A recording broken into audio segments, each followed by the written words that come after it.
Welcome back to Ash Footy TV. This is a preview for round 18, game 5. It is the Western Bulldogs playing at St Kilda at ETIHAD Stadium on Saturday night. Well, St Kilda have proven a tricky matchup for the good sides of the competition, so the Dogs won't take them lightly this week, I don't think. The form for these two sides, the Dogs have won 6 out of the last 7, including the 3 against Gold Coast, Suns, Richmond and Sydney, with the loss to Geelong was the only downer for that period.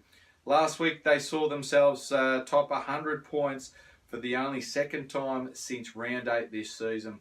St Kilda have had more good weeks than bad weeks, and they've won 4 out of the last 5 against Carlton, Geelong, Essendon, Melbourne, and with a loss against the Gold Coast Suns at Metricon was the only time that their effort could be questioned.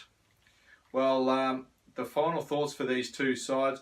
The Saints are up and running and twice proved a tricky matchup for the Dogs last year, beating them once and going down by a goal in the other game. And what a comeback it was in that second game. Their forward line is functioning beautifully and could cause the Dogs some issues. The problems for the Saints is going to be getting the ball in there enough in their forward line. The Dogs are very hard to beat at the clearances and the stoppages, particularly by teams that don't bat as deep as they should in the midfield. Jack Stevens, the Dogs need to have a look at him. He's one of the key players for the Saints on Saturday night. The Dogs should be able to control the ball, lock the game down and generate enough scoring power to get over the Saints.